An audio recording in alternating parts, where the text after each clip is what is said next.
Bienvenue sur la plateforme de webinaires Mes réponses sur la fertilité et la Société européenne de fertilité. Donc la Société européenne de fertilité a été créée pour soutenir, sensibiliser et éduquer les patients qui luttent pour devenir parents et qui doivent passer par la PMA.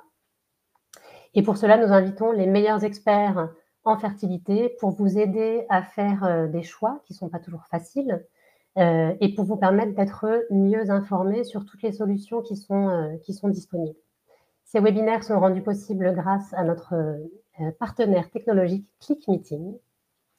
Et je suis Stéphanie Tout-le-Monde, donc je suis coach en fertilité. Je propose un accompagnement émotionnel à toutes les femmes et tous les couples qui sont en parcours PMA.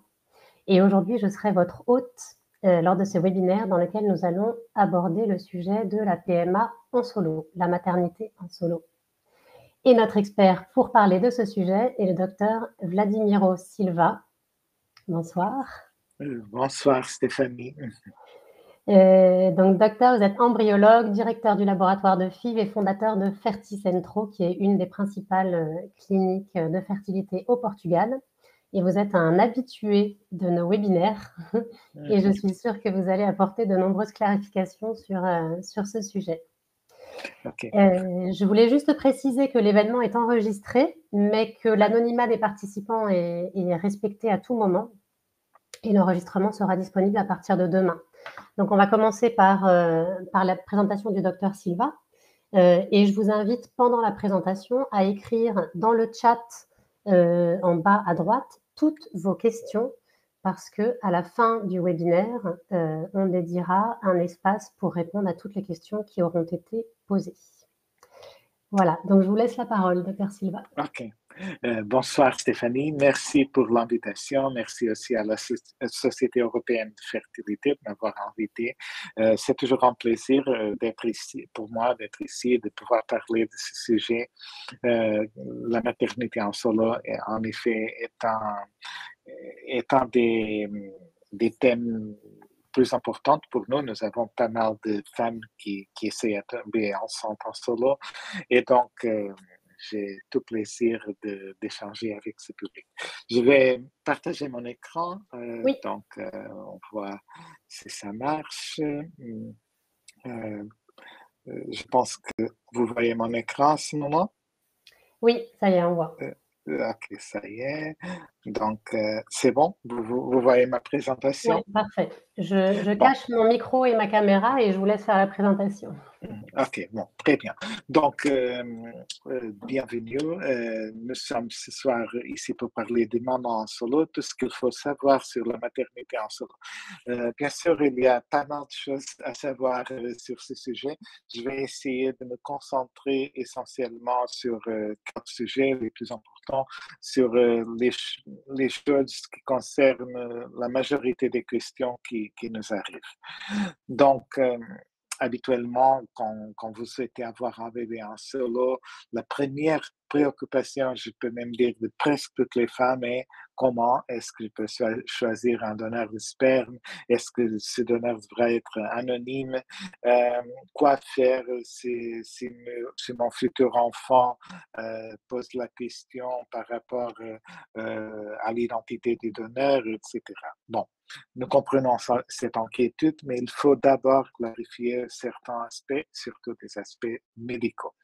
Donc, la première chose à faire si vous souhaitez avoir un projet en solo, c'est contacter un spécialiste de PMA parce qu'il y a nombreux paramètres qui doivent être évalués au préalable et au préalable, nous devrons déterminer quelle technique est la plus adaptée à votre traitement. Le paramètre le plus important est sans doute votre âge, parce qu'avant les 35 ans, le pronostic est très bon, il y a encore le temps, et donc tout va se passer, tout est plus facile en effet. Mais après les 35 ans, la grossesse est bien sûr possible, mais nous devrons avancer le plus vite. Au Portugal, il y a un limite d'âge qui sont les 50 ans. Donc, je dirais que il faut toujours penser aussi à ce limite d'âge parce que parfois les patientes ne prennent pas ces informations en compte et parfois il est trop tard pour pouvoir faire ce qu'il faut. Donc, la première chose que parlons un peu des techniques qui peuvent être utilisées. Donc, pour les femmes plus jeunes qui cherchent à avoir un enfant en solo, disons, la technique préférable, c'est l'insémination intra-utérine. C'est une technique de première ligne où dans laquelle la fécondation a lieu à l'intérieur du corps de la femme. Il faut bien sûr que les femmes aient une perméabilité bilatérale des trompes de Fallope. C'est, comme je disais, particulièrement adapté aux femmes de moins de 35 ans, mais par contre, il n'y en a que 10-15% de réussite en moyenne. Bien sûr, pour les femmes âgées 25-30 ans, on peut parler même de 30-35%. Pour les femmes un peu plus âgées, disons 37-38 ans, on parle déjà de 7-8-10%. Donc, en termes moyenne, 10 à 15% de réussite, c'est ce qu'on peut attendre de cette technique. On va avec un petit cathéter, on laisse le sperme, on dépose le sperme à l'intérieur, au fond de l'utérus, et on attend que la fécondation se passe naturellement. Ensuite, on a la FIV, la fécondation in vitro. C'est, disons, une technique un peu plus poussée. La fécondation a lieu au laboratoire de FIV. C'est une technique qui est adaptée aux cas les plus complexes. Le taux de réussite est bien sûr supérieur et très dépendant de l'âge de la patiente, mais on peut parler des taux de réussite environ 50%. Les femmes qui ont plus de 39 ans, incluant des 39 ans, ou qui ont un diagnostic spécifique, peuvent également recourir à ce que nous appelons le diagnostic préimplantatoire. Je parlerai de ce sujet un peu plus tard. Et bien sûr, pour les femmes plus âgées ou pour les cas dans lesquels les ovaires ne fonctionnent correctement, on peut faire la FIV avec un double don. Ces techniques peuvent être utilisées jusqu'à 50 ans. Et elle a le meilleur taux de réussite possible, entre 60 et 65%. Mais bien sûr, il y a le petit problème de que les ovocytes utilisés ne sont pas les ovocytes de la femme. Il est très important de parler donc avant de se lancer dans un projet à solo, il faut que les femmes comprennent exactement qu'est-ce qu'elles peuvent attendre. Et donc, le paramètre le plus important, c'est l'hormone antimullérienne, en anglais AMH. Donc, on voit que les valeurs de l'AMH sont très différentes selon l'âge de chaque patient. On voit ici du côté gauche l'âge féminin, ici les valeurs de l'AMH en nanogrammes par millilitre. On voit par exemple qu'une femme âgée 36 ans qui a une AMH 2,5 par exemple, elle aura en moyenne 11,4 ovocytes. Okay? C'est ce qu'on peut attendre et ces 11,4 ovocytes sont liés à une probabilité de 70% d'avoir au moins un enfant né. Okay? On voit bien sûr si la femme a moins de 35 ans et une AMH un peu plus élevée, plus de 6, on va avoir 26 ovocytes et une probabilité supérieure à 90% d'avoir un enfant. Et donc, tout ça est un jeu de probabilité. Selon votre niveau d'AMH, selon votre âge, on va pouvoir faire une prévision, soit par rapport au nombre d'ovocytes qu'on va obtenir dans un projet en solo, soit par rapport à ce qui vous intéresse, qui est la probabilité d'avoir un enfant. Bien sûr, pourquoi est-ce que je parle d'ovocytes? Parce que l'autre technique, l'insémination, est une technique de première ligne qui a une probabilité de réussite très en ligne avec le taux de réussite d'une reproduction naturelle. Et donc, à partir des 35 ans, nous recommandons que les femmes pensent à des techniques un peu plus poussées. Il y a aussi une autre chose, c'est la préservation de la fertilité. Parfois, les femmes qui souhaitent avoir un projet en solo, elles hésitent un peu entre avancer avec un projet en solo ou garder ses ovocytes pour plus tard si les si les choses changent, etc. Et donc, ce graphique, cette table aide aussi à cette prise de décision parce qu'on voit que si on a quel est le nombre d'ovocytes qu'on peut attendre d'une stimulation ovarienne et quelles sont les probabilités de grossesse associées à ce nombre d'ovocytes. Dans ce nouveau graphique, on voit les choses d'une manière peut-être plus claire. On voit par exemple si on a une femme âgée 40 ans qui est par exemple 10 ovocytes, on voit que ça correspond à une probabilité de 30% d'avoir au moins un enfant. Bien sûr, on voit que si cette femme fait par exemple un cumul ovocytaire et on arrive à avoir 20 ovocytes, les chances montent de 30 à 50%. Et donc, c'est avec ce genre d'informations qu'il faut prendre les décisions.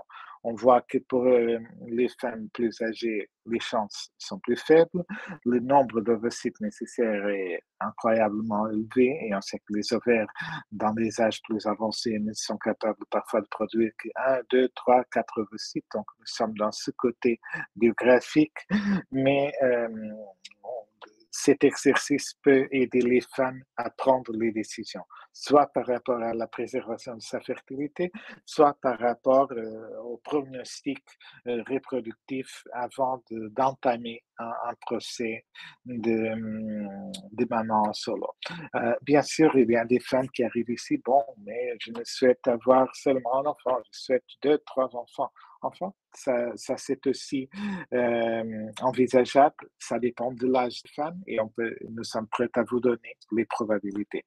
Par exemple, dans l'âge de 30 à 34 ans, on sait que si nous avons 10 ovocytes, on a une probabilité de 60% à peu près d'avoir un enfant. C'est à peu près le même taux de réussite que le don d'ovocytes parce que les données appartiennent aussi au groupe d'âge avec le meilleur pronostic. C'est avant les 34 ans. Donc, mais si cette femme souhaite avoir 2 enfants, on voit qu'avec 2 ovocytes, on n'a que 20% de probabilité. Et si on souhaite un 3e enfant, la probabilité pour avoir un 3e enfant sera environ 5% si nous n'avons que 10 ovocytes. Okay? C'est possible, mais c'est peu probable. Bien sûr, si on a 20 ovocytes, ça monte. Si on a 30 ovocytes, ça monte encore plus. Okay? Ça dépend un peu de la situation de chaque femme.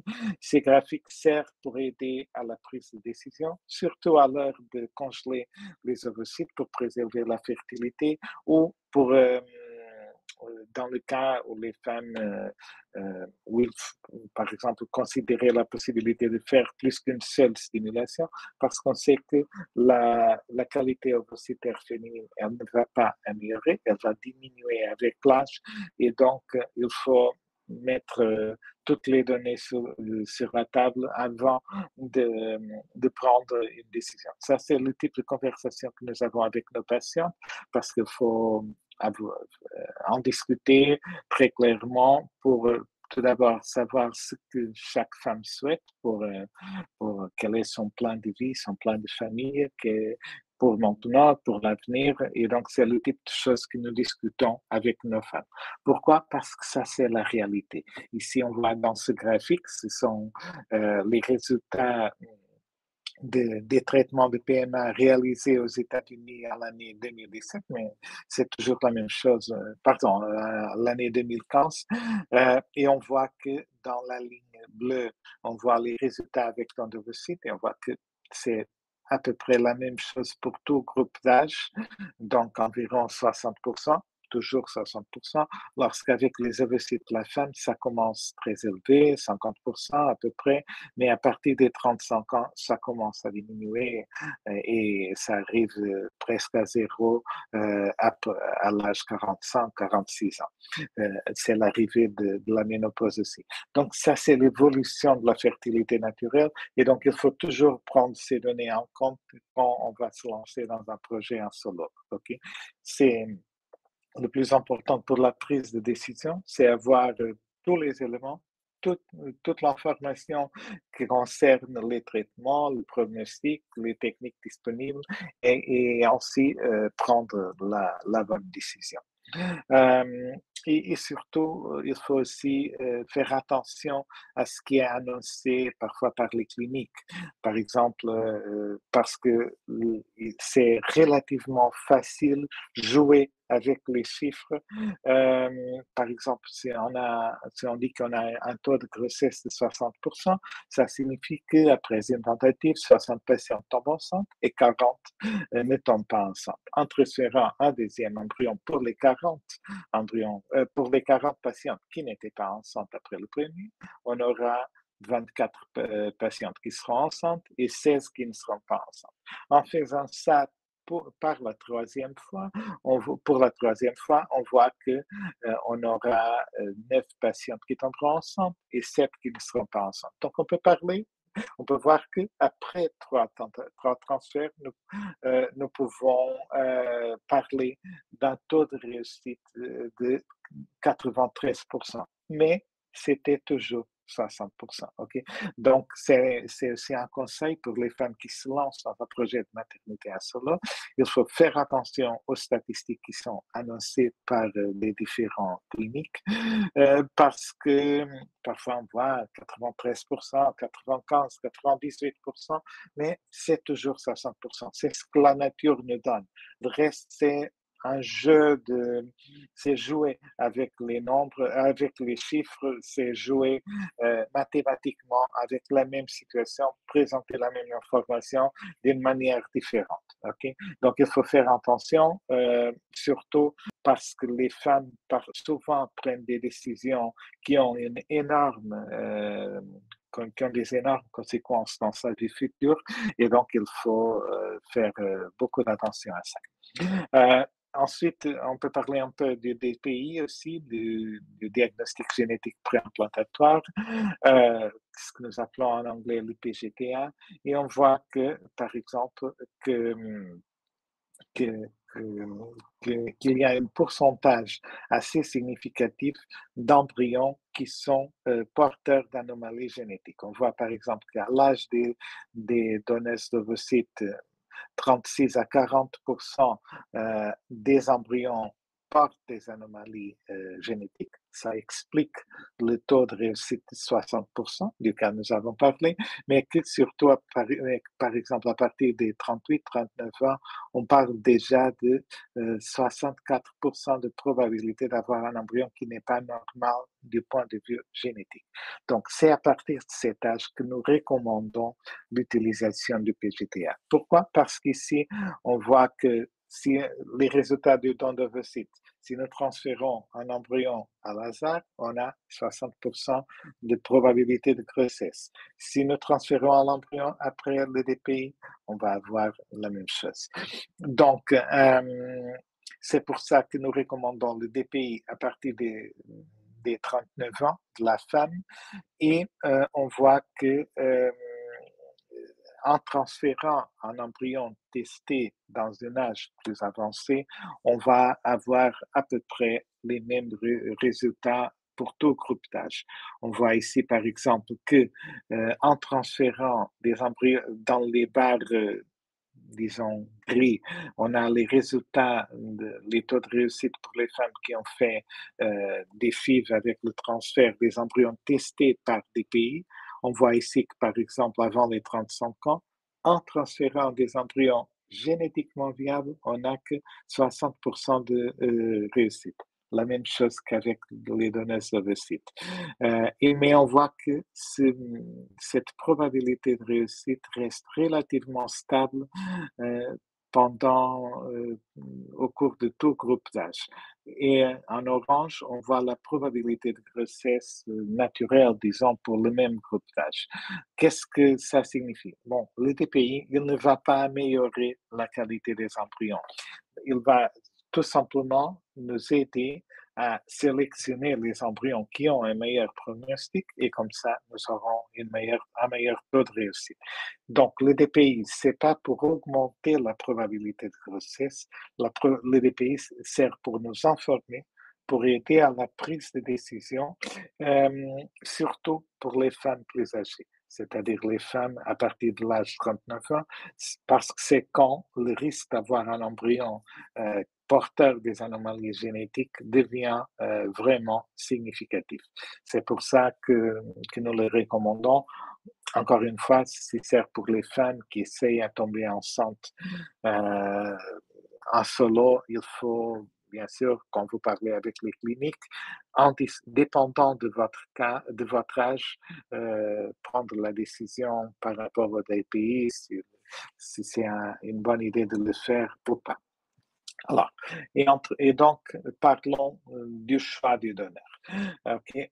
Chez Ferticentro, nous avons notre propre banque de sperme et nous travaillons aussi avec des banques de sperme externes. Actuellement, nous travaillons avec deux banques de sperme en Danemark, au-delà de la banque de sperme portugaise.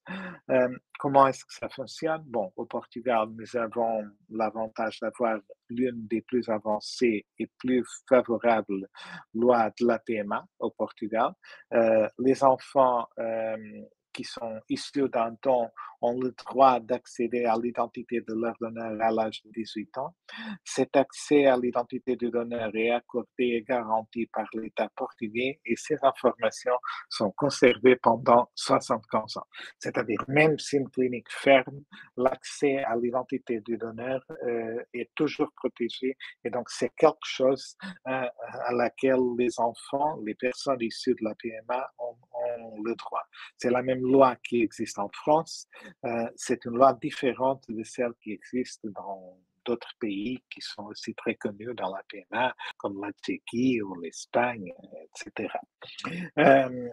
Comment donc est-ce qu'on peut choisir notre donneur?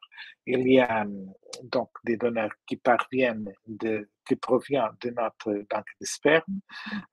Et donc, si ça c'est le cas, nous vous transmettons son profil et vous pouvez l'approuver ou pas. Si vous préférez choisir une banque de sperme externe, vous pouvez sélectionner le profil de ce donneur en ligne dès que vous choisissez un donneur qui n'est pas de photos d'adultes. Donc, les photos d'enfants sont autorisées, les photos d'adultes ne sont pas autorisées au Portugal. Le nombre de dons par donneur est limité, contrôlé et transparent. Chaque donneur peut donner pour jusqu'à 8 familles. Le dédommagement au donneur de sperme est aussi transparent et fixé par la loi. 51 € par recueil de sperme et c'est le même montant pour tous les centres publics et privés. Ça, les paiements en espèces ne sont pas autorisés. Il faut le payer par virement bancaire. Le donneur doit signer un reçu pour des impôts. Donc, il y a toute une culture de transparence qui est très favorable, qui est très défenseur des droits des patients. Et il y a une autre chose qui est très importante. Non, pardon, je l'avais déjà indiqué. Alors, pourquoi choisir un donneur non anonyme? Bon, tout d'abord parce qu'il s'agit d'une question de droit de l'homme. Okay? Il y a une décision de l'Assemblée parlementaire du Conseil de l'Europe qui a dit que la législation internationale et européenne en matière de droits de l'homme a évolué vers la reconnaissance en droit à connaître ses origines. Et donc, il y a une recommandation de la Commission des affaires sociales, de la santé et du développement durable vers la levée de l'anonymat pour tous les futurs dons de gamètes. Bien sûr, chaque pays a sa propre autonomie, mais il y a cette recommandation qui met un peu de pression sur les différents pays dans ce sens. La Cour européenne des droits de l'homme a déjà reconnu au moins 3 fois le droit de toute personne à accéder à ses origines personnelles. Il y a même 3 cas qui ont été jugés à sa cour, toujours en faveur de la levée de l'anonymat. Avoir un donneur non anonyme est aussi une question de santé publique parce que les personnes qui sont conçues grâce à un don anonyme d'ovocytes ou de sperme ne connaissent que la moitié de leurs antécédents médicaux, ou aucun, s'il s'agit d'un double don. Et ça peut être particulièrement important, par exemple, dans les cas de certaines maladies génétiques, euh, quand on parle de leur détection, prévention, traitement et même de la gestion de ces maladies. Parfois, ce sont des maladies très sérieuses. Donc, par cette raison aussi, parce que c'est beaucoup plus facile à contacter un donneur qui soit non anonyme qu'un donneur anonyme. Donc, c'est aussi très important en termes de la santé de l'enfant qui sera né.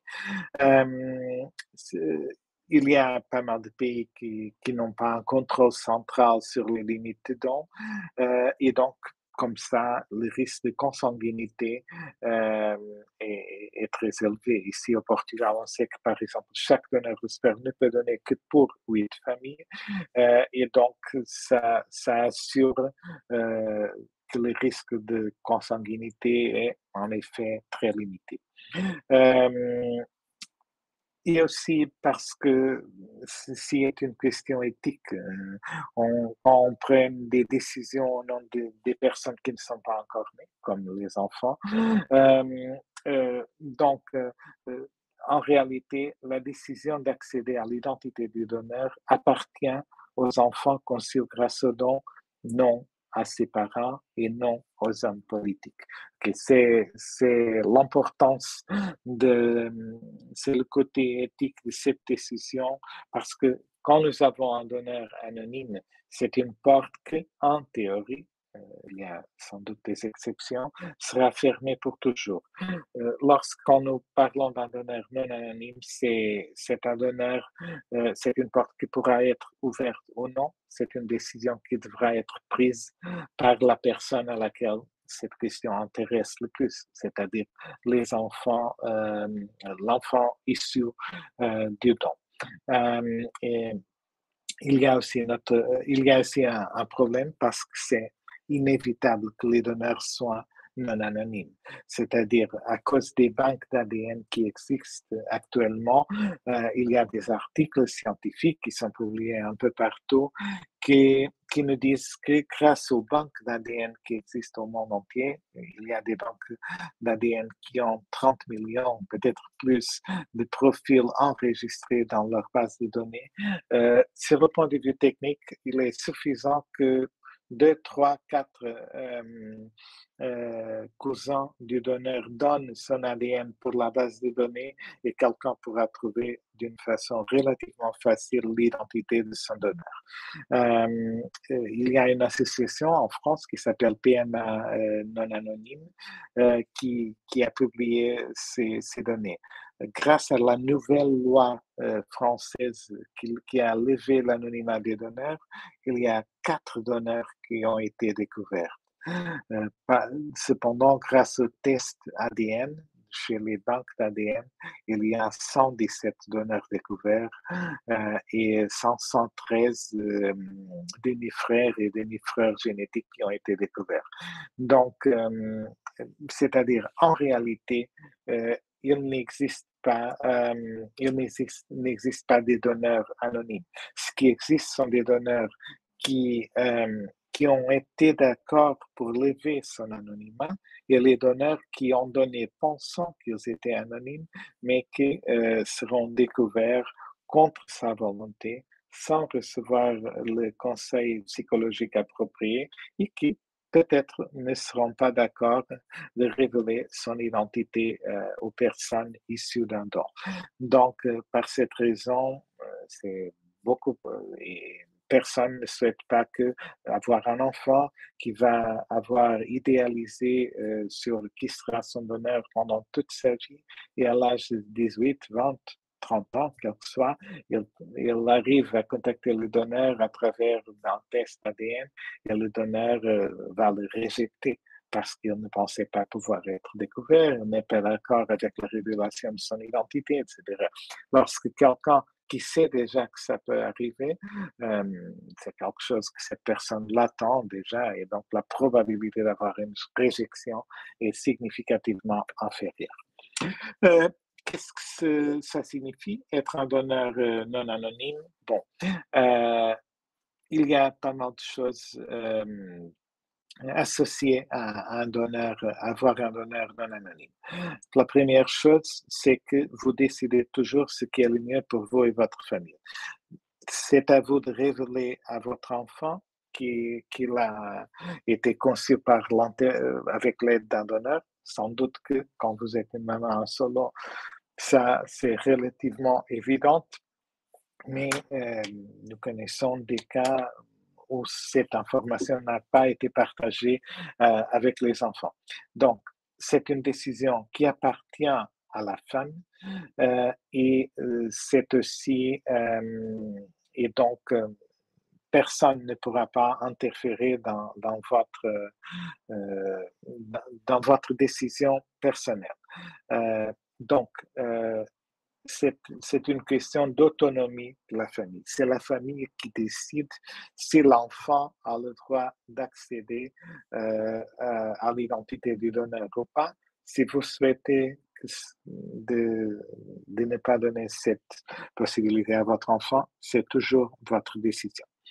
OK? Personne ne pourra pas interférer dans ça. C'est aussi c'est un type de décision qui protège la vie privée de votre enfant, parce que le donneur ne peut jamais contacter votre enfant.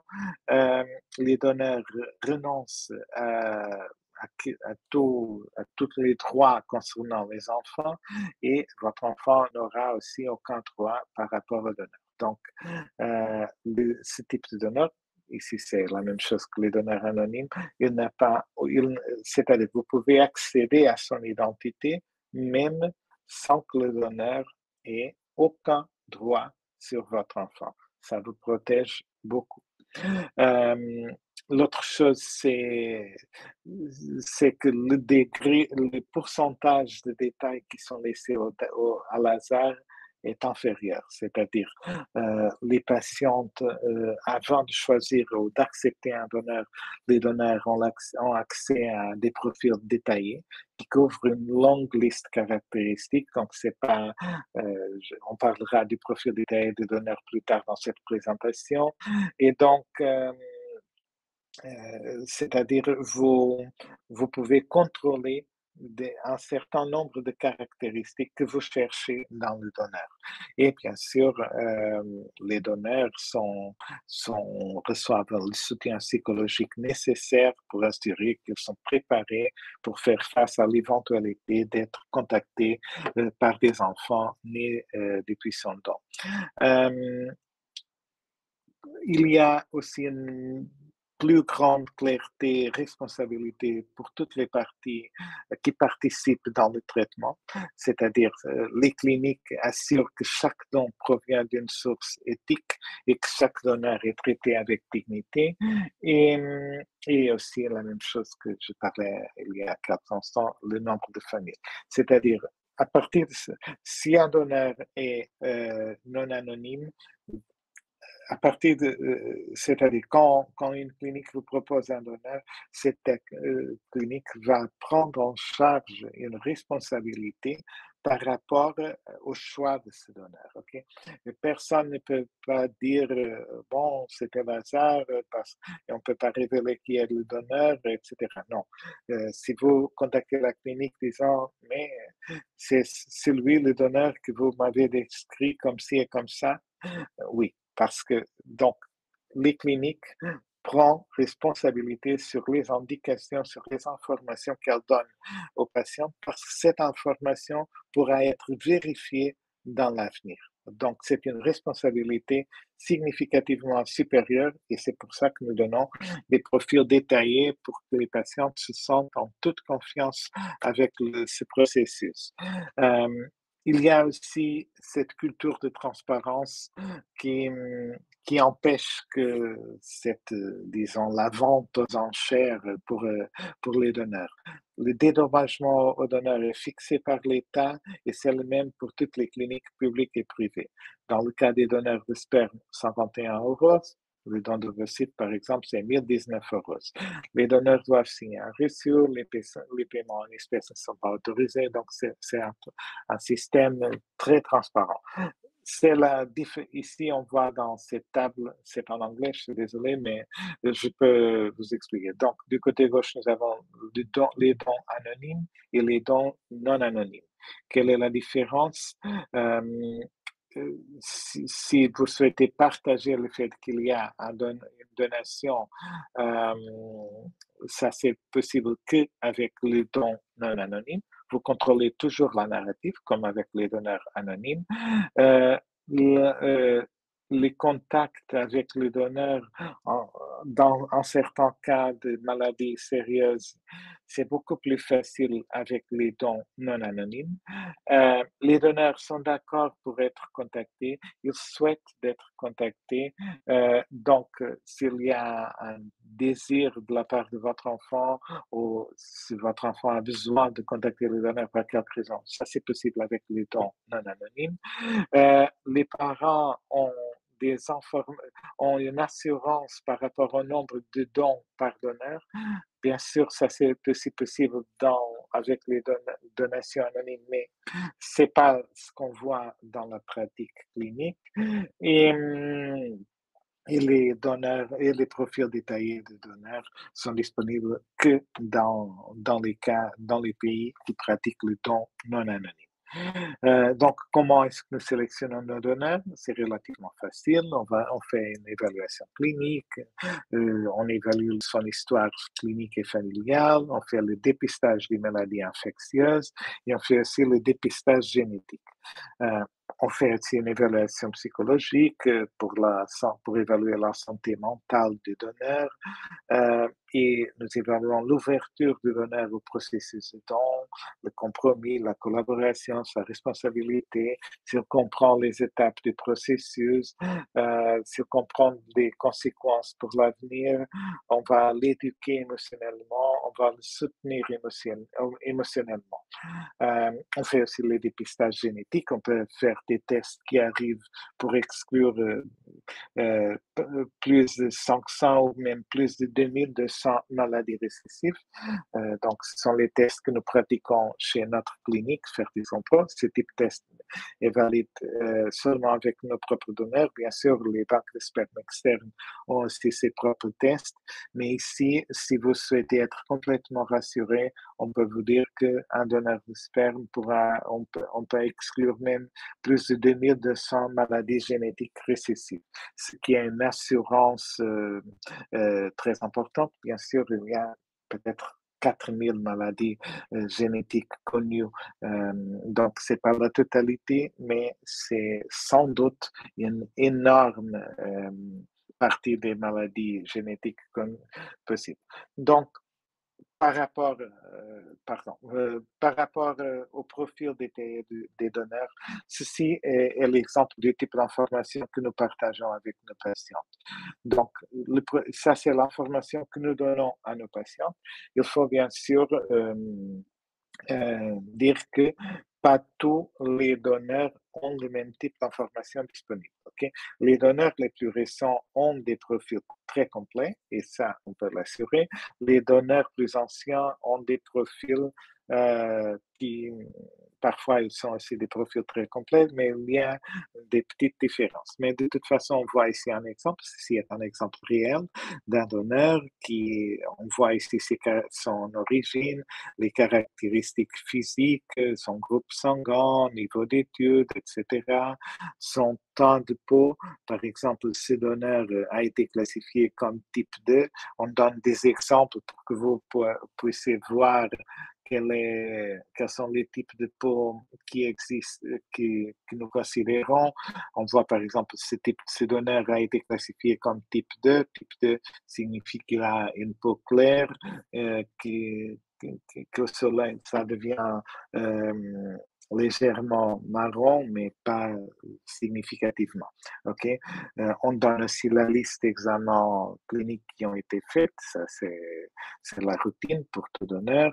On fait aussi une évaluation de son intelligence émotionnelle, une évaluation de sa personnalité. Tout ça est fait par notre psychologue. Les psychologues chez Ferti Centre travaillent d'une façon indépendante, donc ceci est un vrai examen psychologique. Ensuite, on donne aussi des données, des informations concernant la famille du donneur, les parents, les grands-parents, les frères, les sœurs, etc. Et, et on donne aussi des informations qui sont peut-être un peu bêtes, mais qui nous aident à former une idée de la personnalité du donneur. Par exemple, qu'est-ce que le donneur fait avec par exemple, ce donneur aime les chats, quelle est son couleur favorite, etc.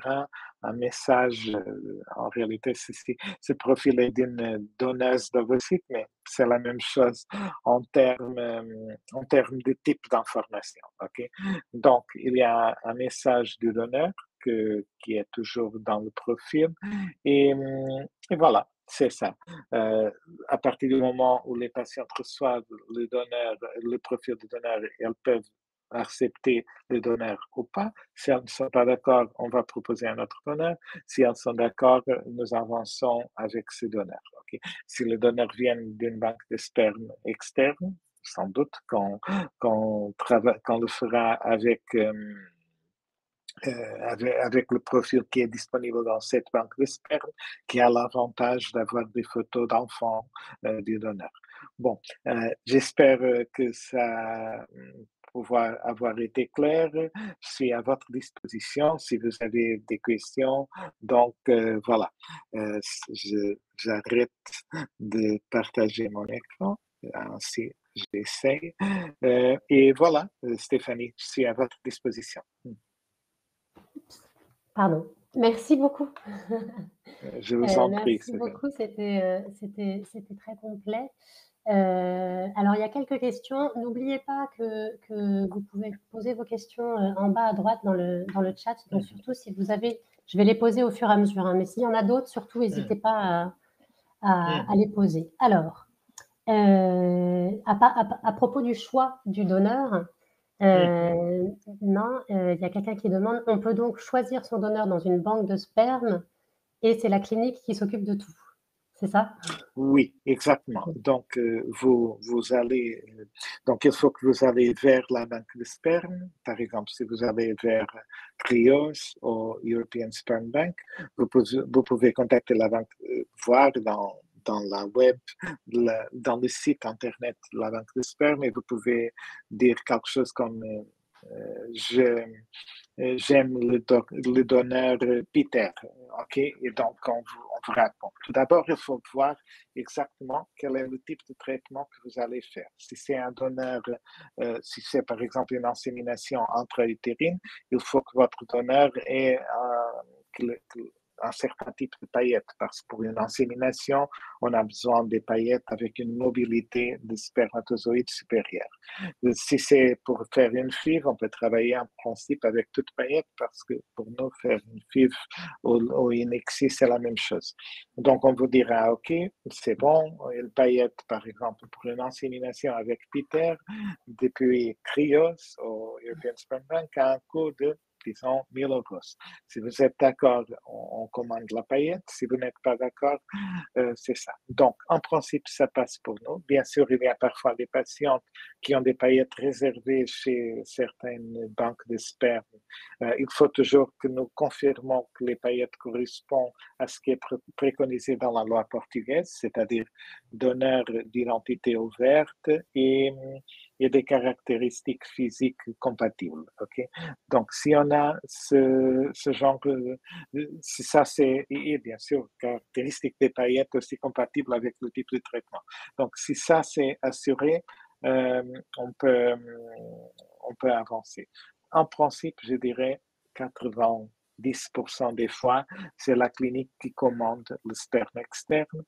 Si jamais il y a une patiente qui a des paillettes déjà achetées, on peut l'organiser avec la banque de sperme pour les faire transporter les paillettes chez notre clinique. OK. Et vous avez dit tout à l'heure que vous choisissiez les donneurs de manière à ce que l'enfant ressemble le plus possible à la maman. Si la femme souhaite un donneur d'un autre phénotype, est-ce que c'est possible? Oui, nous n'avons pas ce critère. C'est-à-dire, normalement, nous avons un rendez-vous avec l'infirmière qui est la coordinatrice de la banque de sperme dans laquelle on va discuter quelles sont les demandes par rapport au donneur. Okay? Donc, on essaye de trouver quelque chose qui, qui plaît à la patiente, okay? qui correspond aux demandes de la patiente et nous respectons le choix. Bien sûr, ça c'est limité à la disponibilité de donneurs. Nous avons des donneurs avec beaucoup de phénotypes différents, mais sans doute qu'on peut accommoder quel que soit le choix. Nous avons des femmes caucasiennes qui ont demandé des donneurs noirs. Nous avons aussi le contraire, des femmes noires qui ont demandé des donneurs caucasiens. Enfin, et il y a, par des différentes raisons personnelles, c'est pas à nous de le juger. Nous parlons toujours, habituellement, les femmes préfèrent quelqu'un qui soit plus proche de ses propres caractéristiques, mais il y a des exceptions. Bien sûr. OK. Alors, bonsoir, j'ai 45 ans et c'est mon premier protocole. Je souhaite faire un essai avec mes propres ovocytes. Quels sont les risques? Bon, alors, il y a quels sont les risques? La première chose que nous devrons faire, c'est ce que j'ai dit au début de ma présentation. Il faut évaluer la réserve ovarienne. Donc, premièrement, il faut faire une évaluation donc la réserve ovarienne a 3 paramètres qui sont très importants. Le comptage de follicules entre eux, c'est le nombre de follicules qui existent à l'intérieur des ovaires et qui sont disponibles pour participer dans le processus d'ovulation. Il y a l'hormone FSH et il y a l'hormone la plus importante de toutes qui est l'hormone antimüllérienne.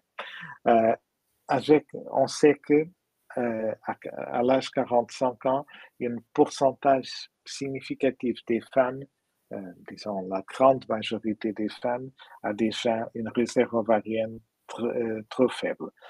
Nous avons par contre des patientes qui ont tombé enceintes avec ses propres ovocytes à cet âge. Okay? Donc, on va voir. Premier conseil, ne perdez pas de temps. C'est un peu la course contre la montre actuellement, donc il faut avancer aussitôt que possible. C'est-à-dire, pour un don d'ovocytes, on peut attendre jusqu'à 50 ans. Pour vos propres ovocytes, il faut le faire aussitôt que possible. Donc, évaluer la réserve ovarienne et quel est le risque? Bon, le premier risque, c'est le risque d'échec. Okay? Si l'embryon n'est pas viable, ça ne va pas fonctionner. Ou le risque de n'avoir pas une réponse des ovaires. Donc, on peut donner des injections, mais l'ovaire ne répond pas. En répondant, on peut peut-être n'avoir pas des embryons de bonne qualité. Si nous avons des embryons qui arrivent à J5, nous pouvons évaluer son contenu génétique parce que le problème d'âge est essentiellement un problème d'altération chromosomique au niveau des ovocytes. Et donc, il faut vérifier si l'embryon obtenu a une bonne qualité génétique. Si l'embryon est bon, et donc il faut faire le DPI ou le PGTA pour vérifier si l'embryon obtenu est de bonne qualité génétique. Si l'embryon est de bonne qualité, dans ce cas, il faut tout optimiser au niveau de l'endomètre pour maximiser la probabilité de grossesse. Si l'embryon est malheureusement porteur d'une anomalie, on ne va pas faire le transfert de cet embryon. Okay? Donc, les risques ici, le risque le plus grand, c'est le risque qualité ovocytaire, c'est-à-dire c'est la probabilité d'avoir un enfant avec une altération génétique qui est une probabilité importante, mais bon, on ne peut pas faire le temps aller en derrière, donc il faut le faire aussitôt que possible. Vous ne seriez pas la première, mais il faut vraiment l'évaluer avant de se lancer dans ce projet. Dès que les patients prennent des décisions informées, de notre côté, nous pouvons avancer. C'est vraiment, il faut surtout que les patientes soient conscientes des probabilités. Et dans ce cas, nous sommes disponibles pour le faire. Vous avez parlé d'une course contre la montre et il y a justement une question sur les délais. Quels sont les délais pour faire une FIV avec don de sperme chez vous? Alors, aucun délai. Ça dépend que de la disponibilité des patientes, parce que parfois nous demandons des tests, des prises de sang. Il en a des prises de sang qui sont légalement obligatoires. Il y a aussi des prises de sang qui sont nécessaires pour éclaircir ce qui se passe, comme dans ce cas l'hormone antimullérienne, etc. Donc, ce sont des choses liées aux dates des règles, liées à la possibilité de faire une prise de sang dans le pays d'origine de la patiente. Et ensuite, nous avançons. Surtout pour les femmes qui ont un âge plus avancé, tous ces cas sont prioritaires. Même si nous sommes débordés, nous ouvrons des slots, c'est-à-dire des disponibilités extraordinaires, exactement, des disponibilités extraordinaires pour pouvoir faire ce type de cas parce qu'on sait qu'on ne peut pas attendre. Ok, d'accord. Et alors, dernière question, sauf s'il y en a d'autres, hein, surtout si vous avez d'autres questions, n'hésitez pas. Mais la dernière qui est écrite ici, c'est: est-ce que vous avez assez de recul pour savoir si les enfants souhaitent connaître leur donneur? Alors, pas encore. Il y a encore une autre question. Mais bon, c'est au début. C'est la première question de tout. Donc, non, nous n'avons pas encore assez de recul pour le savoir. Ce qu'on sait, ce qu'on peut savoir, c'est ce qui est passé. Il y a seulement 2 pays qui ont changé cette loi il y a longtemps. C'est la Suède qui l'a changé dans les années 80, 90, sauf erreur, et le Royaume-Uni qui l'a changé en 2004.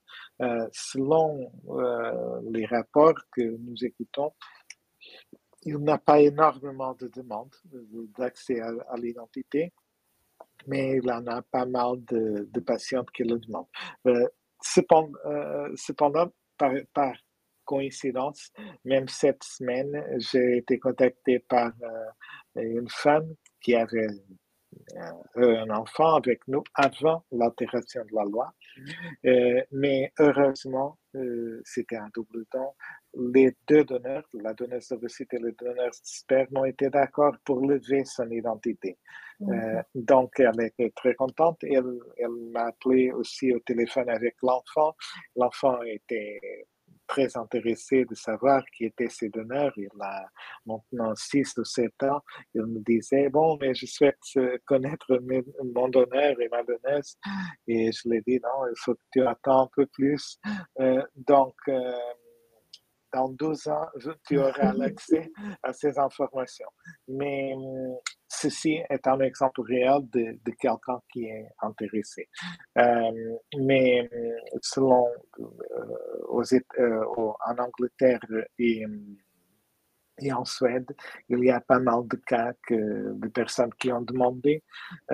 Très honnêtement, et on voit aussi l'exemple de l'association française PMA non anonyme. On voit que là-bas, il y a même des personnes qui font beaucoup d'efforts pour trouver ces donneurs. Donc, il y a une envie qui est très claire de la part des enfants nés. Je pense que c'est aussi une question culturelle parce que cette nouvelle génération,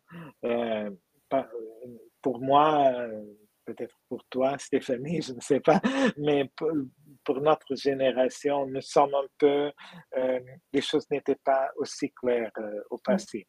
Actuellement, cette nouvelle génération cherche la transparence partout. Donc, je pense que le nombre de demandes sera très significatif. Donc, la loi a changé au Portugal en 2018. Donc, je pense que ça sera en 2036, 2037 que nous commencerons à avoir les premières demandes et je pense qu'on va avoir énormément de demandes. Oui, c'est vrai que c'est notre génération. Quel recul avez-vous des femmes qui ont reçu un double don de gamètes, par exemple, comment elles l'ont vécu? Alors, je dis ça toujours. le, le double don implique le don d'ovocytes. Okay? Et donc, pour une grande partie des femmes, le don d'ovocytes n'est pas facile à accepter. Il faut faire le deuil de sa propre fertilité, il faut l'accepter. Donc, ça, c'est jamais une option, c'est toujours quelque chose d'inévitable. C'est-à-dire, personne n'arrive pas à une clinique et dit bonjour, je souhaite avoir un enfant avec les ovocytes d'une autre femme. C'est jamais un premier choix. Exactement, c'est jamais un premier choix. Donc, mais par contre, toute l'expérience de la maternité, de la grossesse, ça c'est déjà l'épigénétique, c'est-à-dire les altérations génétiques qui arrivent après la conception et qui dépendent beaucoup de l'organisme materne, parce que l'embryon, tout le développement embryonnaire est un dialogue entre le corps de la femme et le corps du bébé. Et donc, il y a des gènes maternes qui activent et inactivent les gènes du bébé. Donc, tout ce dialogue génétique qui existe a un rôle assez significatif dans le développement de l'embryon. Donc, je dirais que le double don, je le vois aussi un peu comme le don d'ovocytes, même pour les femmes qui sont en couple. Bien sûr, parfois, elles ont déjà un premier enfant et le don d'ovocytes, c'est pour que son mari puisse avoir aussi un deuxième enfant. Dans le cas d'un deuxième mariage, ça arrive beaucoup. Mais bon, c'est très bien accepté. Par exemple, l'exemple duquel je parlais il y a quelques instants, de l'enfant, c'était un double don. Donc, les femmes l'acceptent très bien, surtout parce que quand nous avons ce type de grossesse, c'est pour des personnes qui avaient déjà perdu l'espoir. C'est un peu souvent des personnes qui ne sont pas dans un bon moment dans ces vies, quand elles arrivent chez nous et quand elles nous demandent de l'aide pour pouvoir avoir un enfant, sa famille, etc. Bien sûr, elles croient dans le processus, mais disons, au niveau psychologique, il y a comme une espèce de fatalisme. C'est comme si elles ne croient pas que ça va vraiment marcher, qu'elles pourront vraiment avoir l'expérience de la maternité. Et quand ça arrive, quand elles commencent dans la grossesse à sentir le bébé, quand elles accouchent, pendant la lactation, tout ça, tout, on dit allaitement, lactation. Allaitement. Pendant l'allaitement et tout ça, la connexion qui se développe est aussi forte que la connexion avec un bébé qui soit génétiquement conçu depuis ses propres ovocytes. Donc, c'est ça. Donc, notre expérience et nous travaillons, notre clinique existe depuis 22 ans et nous avons toujours être très spécialisés dans le don d'ovocytes et donc les résultats sont extrêmement favorables. Et aussi le don d'embryon, il y a pas mal de cas qui le font. Oui. Moi, je peux vous apporter juste ma vision comme coach, parce que justement, j'accompagne beaucoup de femmes qui font ce choix, qui doivent décider de faire un don d'ovocytes pour devenir maman. Et effectivement, il y a tout un travail à faire en amont, je pense, qui est important sur la vision de la maternité, etc. Il y a aussi se renseigner beaucoup sur l'épigénétique, et c'est très, très important, et le rôle, en fait, des donneurs dans la parentalité.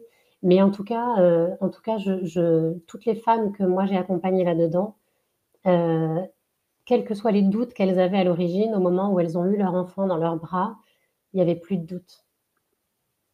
Mais je pense que c'est quand même important de faire un travail en amont, quand même, pour accepter ça. Et alors, donc, la première et donc dernière question. Non, il y a une autre. Donc, peut-être. Allez, vas-y.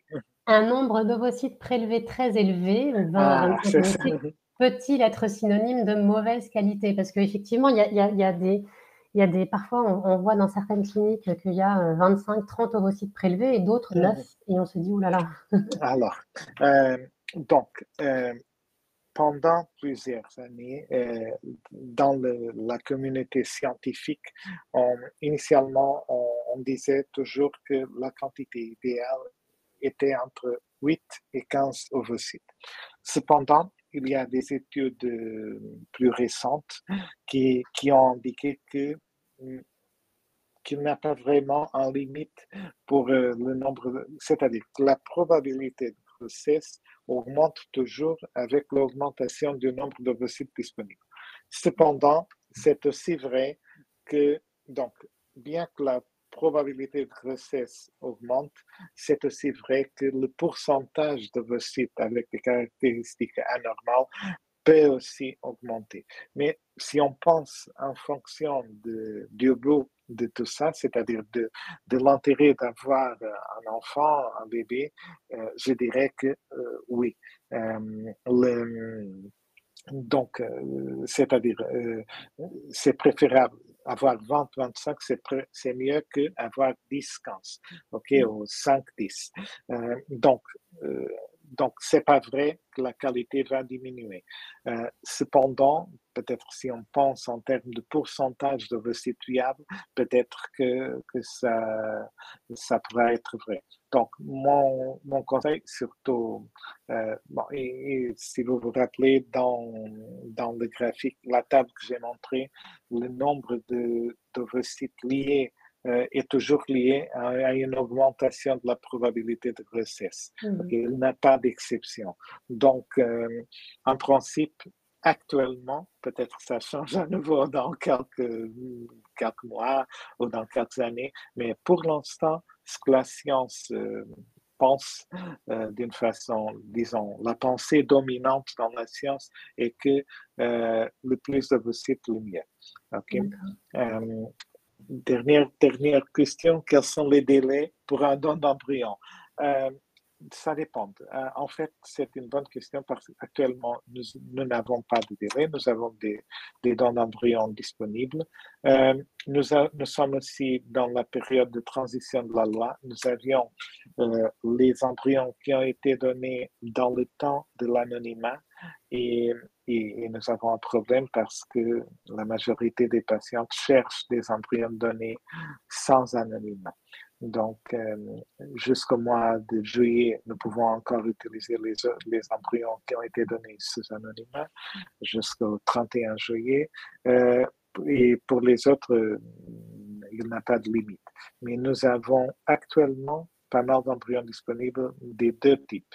Ça peut changer, bien sûr. Il y avait des périodes, par exemple, après la pandémie, on avait une pénurie d'embryons disponibles parce que tout le monde a un peu décalé ses traitements et on avait énormément de demandes et donc on a été sans embryons disponibles dans la période après la pandémie. Mais actuellement, non, nous sommes bien, on a une bonne quantité d'embryons disponibles. Ok, d'accord. Est-ce qu'il y a d'autres questions? Vous avez encore quelques minutes peut-être pour les poser si vous en avez d'autres. Non, je pense que non. Moi, j'avais une question du coup juste par rapport au sujet juste avant, le nombre d'ovocytes. Du coup, en don d'ovocytes, en moyenne, il y a combien d'embryons, d'ovocytes prélevés? Ça dépend. C'est environ 10 ovocytes toujours.